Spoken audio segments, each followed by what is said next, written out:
गुरु महाराज का जो आप सभी ने सुना होगा, इस पद के माध्यम से गुरु महाराज क्या करते हैं, धोबिया का दृष्टांत देते हैं, हमारे सामने रखते हैं और हमें समझाते हैं। आदि सदगुरु सुखराम जी महाराज ने कैसे समझाया, जगत की भाषा से समझाया, जिससे हम सरल से सरल भाषा में हम समझ पाए, ऐसा दृष्टांत हमारे सामने रखा। तो हमें क्या समझाते हैं, धोबी क्या करता है, जो वस्त्र होते हैं जो मलिन हो जाते हैं, उन मलिन वस्त्रों का मैल उतार कर क्या करता है, साफ कर देता है। फिर क्या होता है, उस पर अच्छा सा रंग लगाया जाता है। वैसे ही कैसे स्वच्छ सुंदर कर वो क्या करता है, मलिन कपड़ों को एक नया रूप देता है। वैसे ही हम सभी कैसे हैं, जीव कैसा रहता है, आदि माया, पांच आत्मा, मन वो उसकी इच्छा शक्ति के साथ रहकर विकारी वासनाओं के सुखों में और भोगों की लालसा में लगा रहता है। इस तरह से विकारी वासना के कर्म करता है और भोग भोगता है। तो क्या होता है, बड़े बड़े भारी कर्मों की गठरी सर पर लादे घूमता है, आवागमन के चक्कर में भटकता रहता है। इसमें जीव संसार के दुख सहता है। संसार के दुख कैसे, आदि, व्याधि, उपाधि। आदि मन का दुख, व्याधि तन का दुख और उपाधि आकर पड़ने वाले दुख। और भजन के बिना अगर शरीर छूट गया तो फिर कहाँ जाएगा, महादुखों में। जन्म मरण का दुख, 84 का दुख, अगति का दुख, भूत प्रेत पितर बनना, आवागमन का दुख, कितना दुख सहेगा। इन दुखों से, महादुखों से छुटकारा पाने के लिए, कर्मों को मिटाने के लिए एक मौका मिलता है, एक अवसर मिलता है। 84 लाख योनि में एक अवसर मिलता है।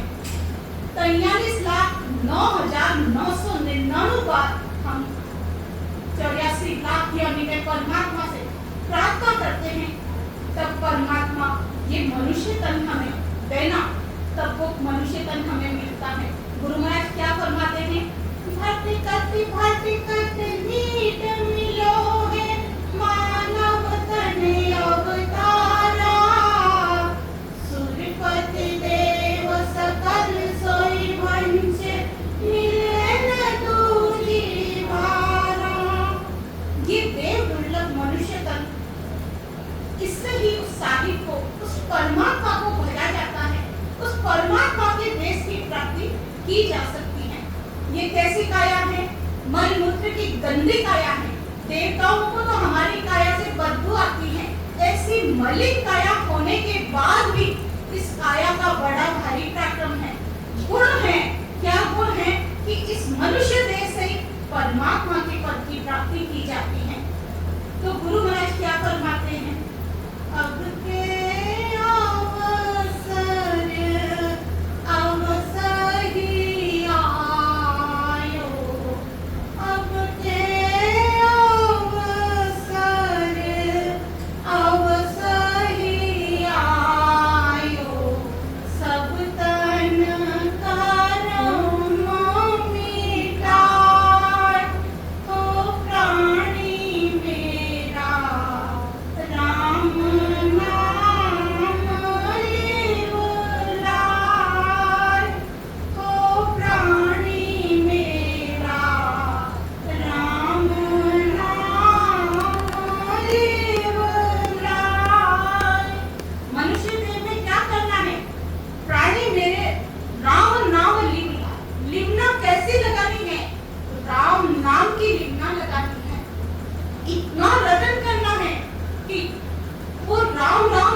करनी चाहिए। सदगुरु ने अब के ये मौका दिया है, अवसर दिया है, ये हम सभी को मिला है। अब उस साहिब के देश जाने के लिए, उस परमात्मा के देश जाने के लिए हमें क्या करना है, कैसी तैयारी करनी है, वो इस पद में बताया है। कि हम समझते हैं कि हम एक जगत में हैं, एक स्थान से दूसरे स्थान पर जाते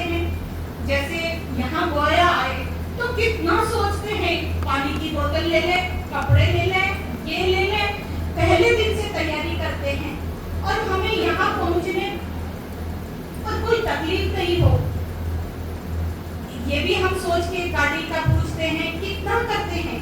पर कभी हमने ये सोचा है कि हम कहाँ से आए हैं, यहाँ क्यों आए हैं, ये मनुष्य तक हमें क्यों मिला है और हमें कहाँ जाना है, हम कहाँ जाएंगे जब हमारा शरीर छूट जाएगा, तो फिर हम कहाँ जाएंगे, इसके बारे में कभी सोचा है क्या?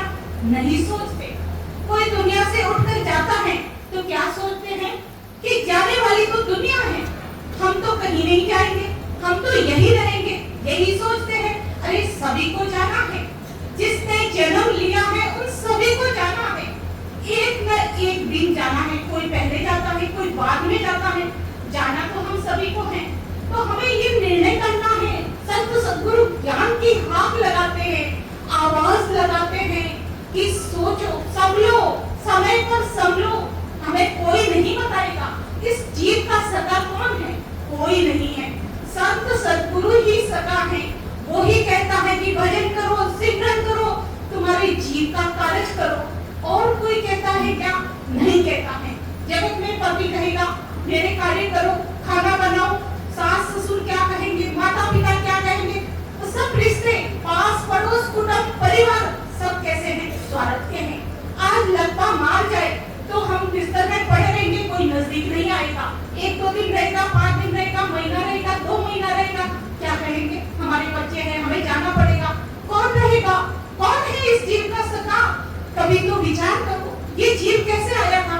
अकेला आया था, और जाता है तो कोई साथ में जाता है क्या? कोई नहीं जाता है, अकेला ही जाता है। तो हमें सद्गुरु ज्ञान की हाक लगाकर इस पद के माध्यम से समझाते हैं कि हमें ये तन परमात्मा के भजन के लिए मिला है, परमात्मा को पाने के लिए मिला है। इसीलिए ज्ञान के आधार से चलते हुए आती जाती श्वास में राम राम का रटन करना है। कैसे करना है? भेद से भजन करना है, कंठ से नाभि तक गहरी सांस लेते हुए राम नाम का उच्चारण करना है। कंठ काकले के आधार से चित्त मन सुरत लगाकर भजन करना है।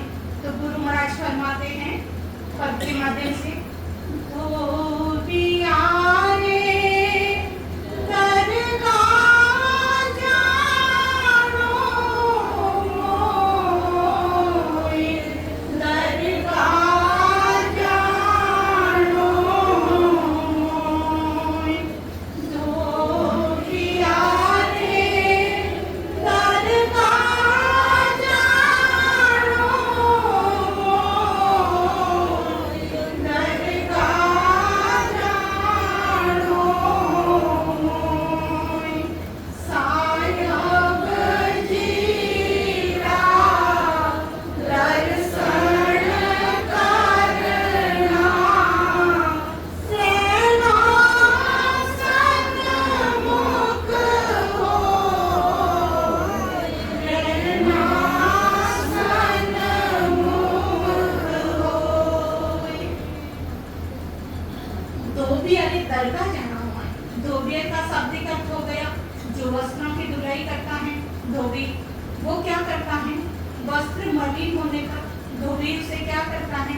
नदी के घाट पे, पहले हमने सुना है नदी के घाट पर ले जाते थे, आजकल तो नल का कनेक्शन हो गया है इन सभी घर में, तो नदी के घाट पे ले जाता है।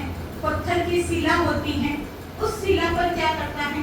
साबुन लगाकर हाथ से पटक पटक कर जल से धोता है, निचोड़ता है। जब तक उस वस्त्र में से मैल नहीं निकलता है तब तक स्वच्छ होने तक वो उसको पिटाई होती है। फिर उसको क्या करते हैं? अदर में उसको सुखाते हैं जतन के साथ। ठीक वैसे ही उसी तरह से ये जीव है। ये जीव कैसे हैं? जन्म जन्मांतर से ये जीव कैसे मलिन हो गया है? वस्त्र मलिन होता है, वैसे ही हम कैसे मलिन हो गए हैं? हमारा कोई ये पहला जन्म नहीं है, अनेकों जन्म हमारे हो चुके हैं। हम कहां कहां नहीं गए, कीट पक्षी कीड़े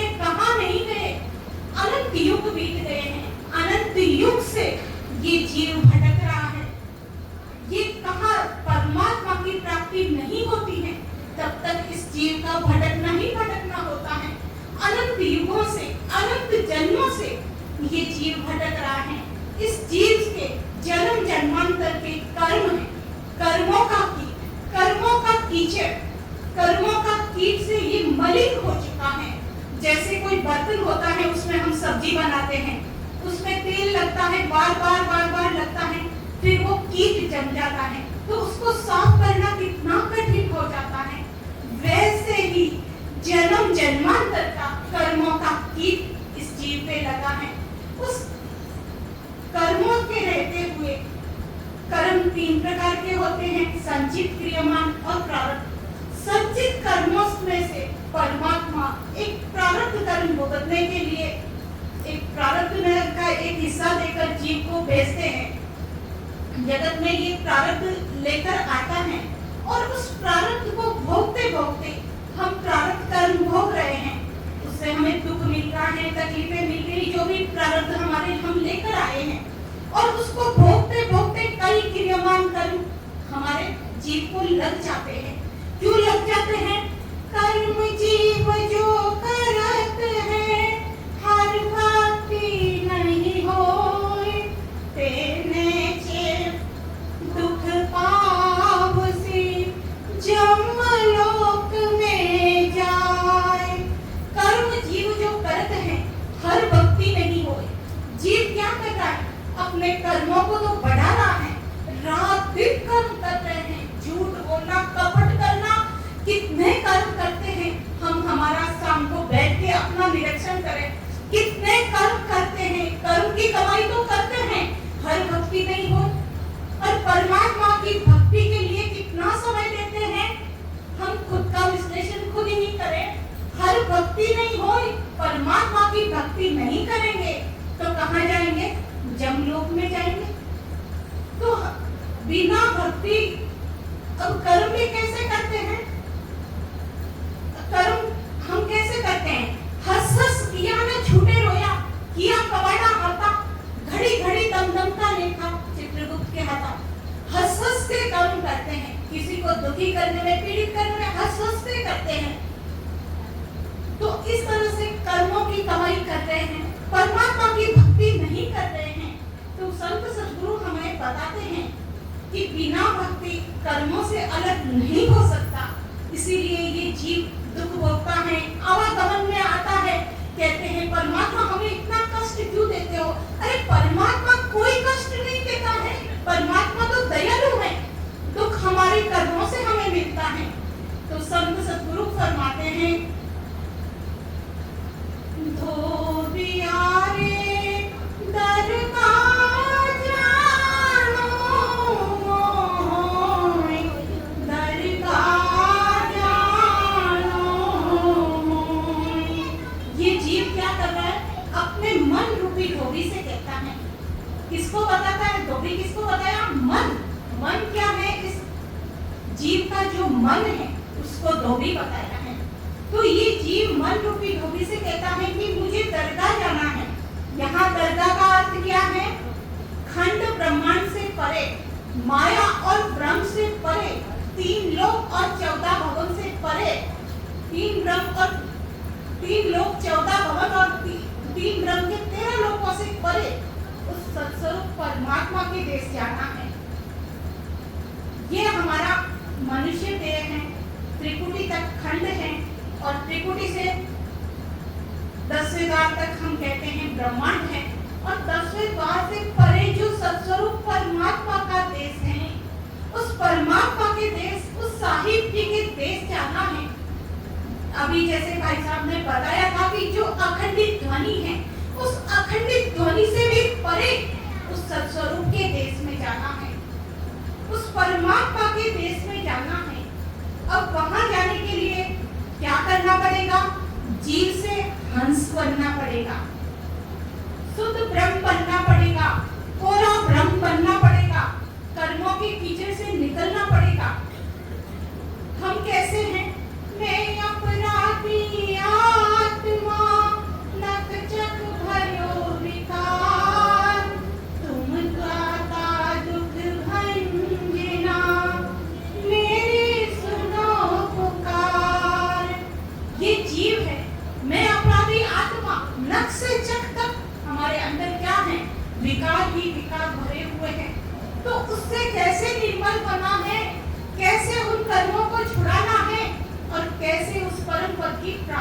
करनी है।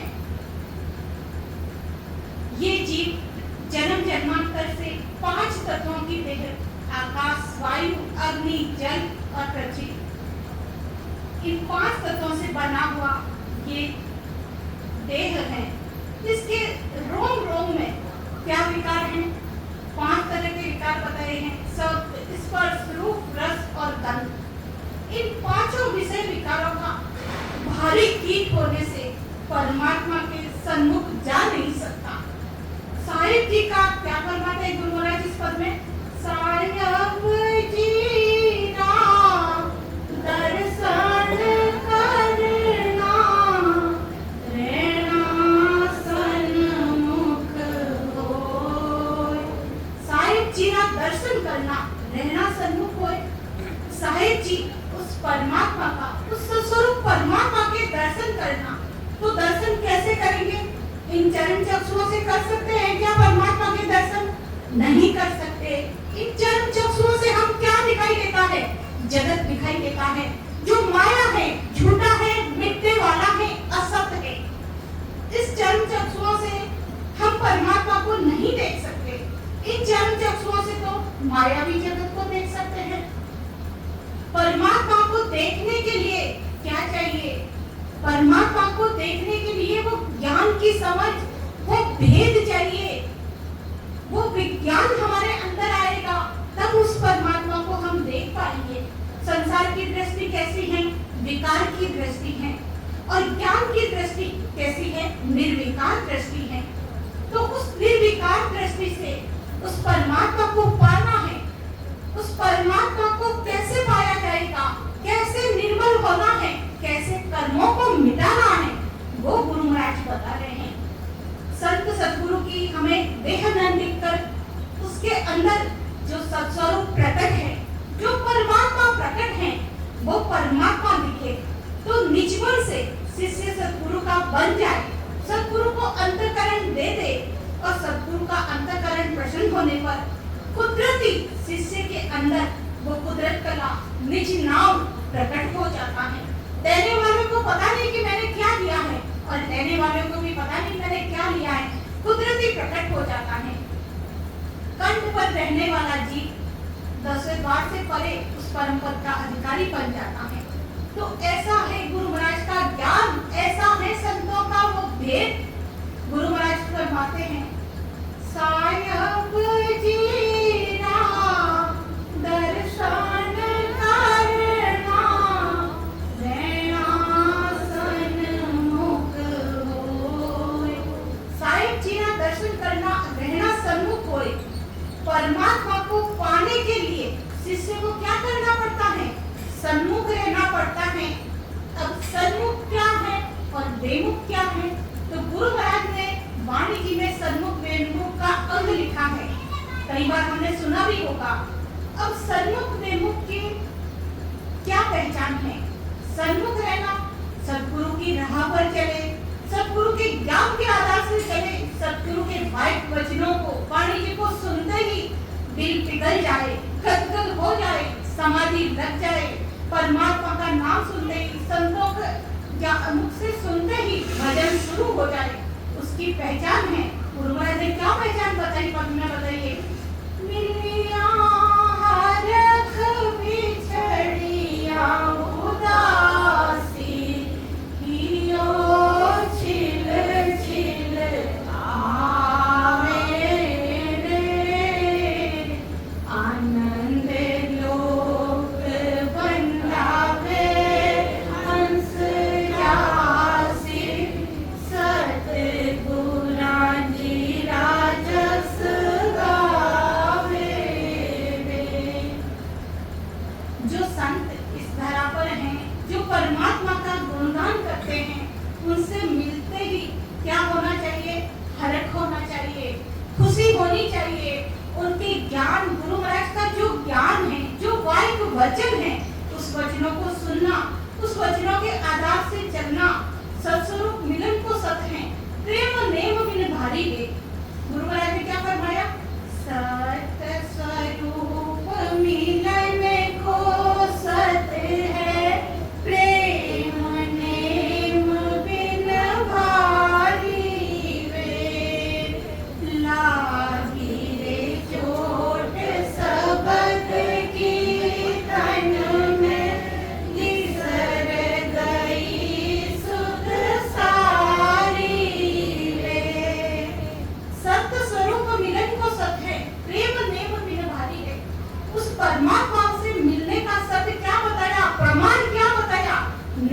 रहता ही नहीं है।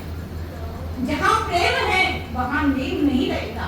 प्रेम नेम बिन भारी दे, लाठी चोट सबक की तन पे। संतों के वाइट वचन जब सुनते हैं, गुरु महाराज की वाणी सुनते हैं, शब्द सुनते हैं तो उसकी चोट लगती है। बिसर गई सुध सारी में, सारी बातें भूल के सिमरन में भजन में लग जाए। संतों को मिलने से हर्ष होता है, आंखों में आंसू धारा बहने लगती है, जगत के नियम अपने आप छूट जाते हैं, यहाँ तक कि शरीर की सुध बुध भी नहीं रहती है। सन्मुख है गुरु की राह पर चले, रहना सन्मुख हो क्या है? सन्मुख है गुरु महाराज की राह पर चले, उनके चरणों पर चले, उनके बताए ज्ञान के आधार से चले। और बेमुख कौन है? अब सन्मुख का तो हमने समझ लिया, बेमुख कौन है? बेमुख तो से शीस है, हुआ न जीता जाए, पंथ चलायो आपनो, गुरु महिमा नहीं माय। बेमुख वो है जो गुरु महाराज के ज्ञान के आधार से न चलकर ज्ञान का अनादर करे, वो है बेमुख। तो इसीलिए गुरु महाराज क्या फरमाते हैं कि साहिब जी का दर्शन करने के लिए सद्गुरु रूपी सत्स्वरूप साहिब के सन्मुख रहना पड़ता है। गुरु महाराज के ज्ञान है, उस ज्ञान के आधार से चलना, उस वेद विधि से सिमरन करना पड़ता है। ऐसे ही कह देने से हम तो रामस नहीं है, ऐसे कहने से रामस नहीं बनते। आगे गुरु महाराज फरमाते हैं इसी पद में, धोबिया रे दर का जानो मोय, दर का जानो मोय, पांचू वस्त्र धोय मेरा, मिलन कीजे जाय, मिलन कीजे जाय। पटक पिछाड़ ऐसा दोई, मैल रहे नहीं माय, मैल रहे नहीं माय। गुरु महाराज क्या फरमाते हैं कि पांचों वस्त्र धोए देगा।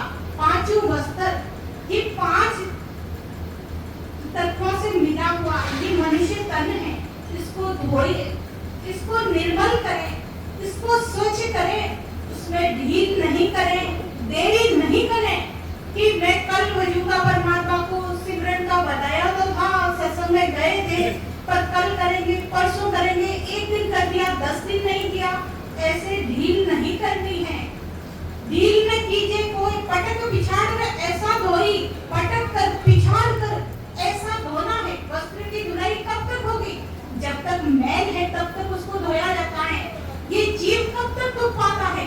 जब तक कि कर्मों का कीट इसके साथ है, तो उसको धोना है। कर्मों को नहीं रखना है, कर्मों से अलग होना है, मैल रहे नहीं माय। सारा जो कर्मों का कीचड़ है उसको हटाना है। जब ये ओंकार पार ब्रह्म ही जीव था, पहली बार यहाँ आया, कैसे आया? माँ के गर्भ से आया क्या? नहीं, कला से आया। उस समय उसको कोई कर्म नहीं लगा था। अब कर्म नहीं लगा था तो क्यों आया? क्यों आया कि ओंकार पार ब्रह्म में सुख भी नहीं था, दुख भी नहीं था, लेकिन पांच आत्मा, शब्द, स्पर्श, रूप, रस और गंध और मन, जो मन ने इस जीव को उकसाया, मन इस जीव के साथ था। इस मन ने इस पांच आत्मा के सुखों की तलाश में जीव को उकसाया कि जाको पांच आत्मा के सुख हो। यहाँ उसे पांच तत्वों की देह से पांच आत्मा के सुख लेने के लिए पांच वस्त्रों से बना हुआ ये शरीर रूपी वस्त्र मिला। और इसमें क्या है? रोम रोम में वास्तविक विकारों का कीट भरा हुआ है। इस कीट से अति मलिन हो गया है। जब तक ये स्वच्छ नहीं होगा, शुद्ध ब्रह्म नहीं होगा, परमात्मा के देश नहीं जा पाएगा। जैसे एक दृष्टांत है, बच्चा होता है, माता को कितना प्यारा होता है बच्चा, अति प्रिय होता है। पर वो बच्चा जब मल मूत्र से भरा हुआ होता है तो माता उसे दूर रखकर उसके क्या करती है, गंदगी को स्वच्छ जल से साफ करती है और साफ होने के बाद गले से लगाती है। तो वैसे ही ये जीव विषय रूपी वासना रूपी विकारों से भरा है, तब तक परमात्मा से दूरी है। और परमात्मा का प्यारा बनने के लिए अंदर की शुद्धि करनी पड़ेगी, भजन सुमिरन करना पड़ेगा, सत्संग करना पड़ेगा। संत क्या बताते हैं, दरिया तमुमल भरा कैसे निर्मल होय, सावन लागा प्रेम का राम नाम रस धोय। निर्मल कैसे करना है, ये आत्मा मलिन है तो साबुन लगा प्रेम का साबुन लगाना है और राम नाम के रस से धोना है, राम नाम का सिमरन करना है। पांचों व्यसन धोए बेकार ढील में कीजिए कोई। तो जीव अपने अंदर मन रूपी धोबी से कहता है, ये मन रूपी धोबी है, अरे मन मुझे दरगाह यानी उस परमात्मा के देश जाना है, वहाँ सतस्वरूप साहिब जी रहते हैं, वो मालिक रहते हैं, वो परमात्मा रहते हैं, उसका दर्शन करना है, सदा उनके सन्मुख उनके साथ रहना है। इसीलिए ये हंस, ये मन रूपी धोबी से कहता है कि 5 तत्वों के वस्त्रों से बना हुआ ये शरीर रूपी वस्त्र मलिन हो गया है। कैसे मलिन हो गया है, जैसे जगत में वस्त्र साफ करने के लिए धोबी जान पटक कर धोता है, जरा सा भी मैल या दाग रहने नहीं देता है, जब तक धोता है कि मैल है। तो वैसे ही ये जीव आवागमन में जब तक आता है, जब तक एक कर्म रूपी कीट इसके साथ है। स्वच्छ होने के लिए क्या करना है, 5 ज्ञान इंद्रियों के 5 विषय 5 आत्मा जो है उनमें सुधार करना है। मृत मीन कीट गंध कुंजर एको दोष, 5 दोष असाध्य। मृग में क्या होता है, हिरण में सुनने का दोष होता है तो वो जाल में फंस जाता है, अच्छा मधुर संगीत सुनाई देता है और जाल में फंस जाता है। कीट देखते हैं बारिश के मौसम में, वो लाइट में आग में आता है और जलता है। मछली मुंह में खाने का दोष होता है, इसीलिए वो कांटा उसके मुंह में लगा रहता है और उसको पकड़ लेते हैं।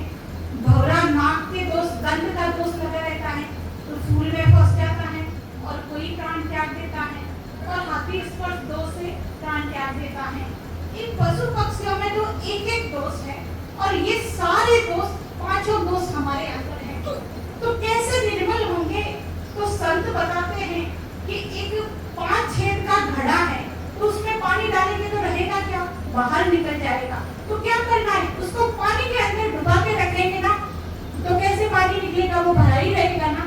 तो वैसे ही हमें कैसे करना है, हमें परमात्मा से जुड़े रहना है, भजन सिमरन सत्संग में लगे रहना है, तभी हम पार हो सकते हैं, उस परमात्मा के देश जा सकते हैं।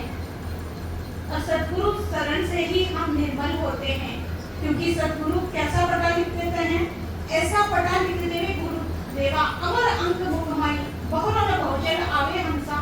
जीवन मुक्त हो जाए, जीवन से मुक्त हो जाता है, आवागमन से मुक्त हो जाता है। तो गुरु महाराज फरमाते हैं इसी पद में कि पटक विचार में ऐसा कोई मैल रहे नहीं मान, इन वस्त्रों से देह को धोने में जरा भी वासनाओं का दाग मत रहने दे। इसके लिए क्या करना है, तो गुरु महाराज ने बताया है,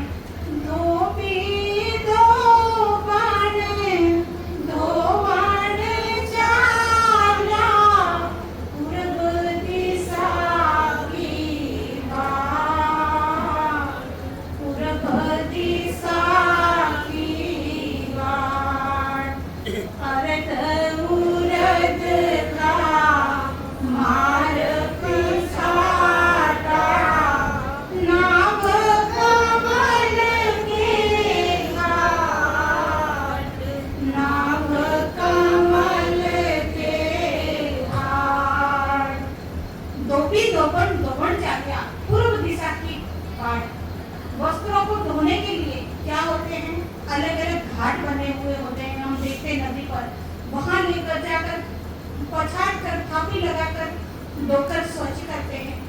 वैसे ही इस 5 तत्वों के शरीर रूपी वस्त्र को धोना है तो क्या करना है? धोबी हमारा मन है, दोपड़ हमारी सूरत है, धोबी दोबड़ जागया। तो यहाँ क्या करना है?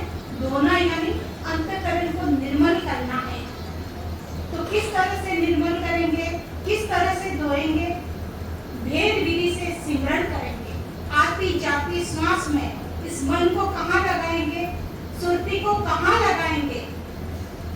तो गुरु महाराज फरमाते हैं, सुरती सप्त विजोग है, मन पवना न्यारा रहे, चारों मिलन संयोग है, भक्ति योग तासुग है। सुरती का जब तक शब्द के साथ नहीं होगा, मन का पवन क्या है? श्वासों के साथ नहीं लगेगा। सुरती किसके साथ? शब्द। हम राम राम का रटन करते हैं आती जाती श्वास में, तो सुरती कहाँ लगानी है? शब्द के साथ। और मन को कहाँ लगाना है? श्वासा के साथ। तो इस तरह से सुरती शब्द वियोग मन को होना न्यारा रहे, चारों मिलन संयोग, इन चारों का संयोग होगा तो वो ही है भक्ति का योग, वो ही है इस निर्मल करने का साधन। तो कैसे इस 5 तत्वों की देह को, इस चोले को कैसे निर्मल करना है? धोबी है हमारा मन, सूरत रूपी दोबड़ है, वो वजन में लग गए। कैसे लग गए? पूर्व दिशा की बात। तो शरीर के आगे वाले भाग को क्या माना जाता है? पूर्व का भाग माना जाता है, और पिछला भाग है उसको पिछन का भाग कहते हैं। तो गुरु महाराज के ज्ञान के अनुसार भजन सुमरन करके अलग अलग आती जाती श्वास में राम नाम का सिमरन करना है। कंठ काबले के आधार पर श्वास उश्वास में कंठ से प्रारंभ कर नाभि पर धमन बंधे, ऐसे जोर लगे, इस तरह से हमें करना है। नाभि एरन कर्म कोयला। नाभि क्या है? एरन। श्वास कहाँ तक जाती है? नाभि तक जाती है। एरन में क्या होता है? कोयले डालते हैं और उसमें कोयले जलते हैं। वैसे ही कर्म रूपी कोयलों को जलाना है। नाभि एरन कर्म कोयला, कर्म रूपी कोयले को जलाना है। कंठ से नाभि तक श्वास उश्वास में सिमरन करना है। पछाड़ा मार कर भजन करना है। कंठ पर ने अंशक प्रकट होता है तो नाभि पर 5 आत्मा पीछे रह जाती हैं। 5 आत्मा हंस के नाभि में बिछड़ जाती हैं। तो इस तरह से ये भेद कहाँ मिलता है? संतों के पास मिलता है। तो वो भेद विधि ऐसा नहीं कि सत्संग में आए और चले गए। भेद पूछना है, संतों से बात करनी है, सत्संग के बाद में उनसे चर्चा करनी है। जैसे हमारे यहाँ जो वरिष्ठ संत पधारे हुए हैं, 3 दिन का 4 दिन का जितना भी हमारे सत्संग का कार्यक्रम रखा है, तो उनसे मिले, उनसे भेद पूछे। और हमारे जसोदा मासी जी के यहाँ सादे गांव में हर रविवार को वो रखा जाता है, वहाँ 12 कवल का भेद बताया जाता है, तो वहाँ जा सकते हैं। यहाँ हमारे यहाँ संत आते जाते रहते हैं, तो उनसे भेद विधि पूछे, कैसे सिमरन करना है, सिमरन की विधि सही है कि नहीं है। पूरा भेद हमें समझ नहीं आएगा तो कैसे कर्मों से, मलिन कर्मों से ये जीव जन्म जन्मांतर से जुड़ा अटे भी पूनम और अमाउस ने सत्संग दिया करे। हाँ, पूनम और अमाउस को यहाँ पर सत्संग रहती है, तो आप सभी को विदित होना चाहिए। जो भी नजदीक के हैं वो आ सकते हैं।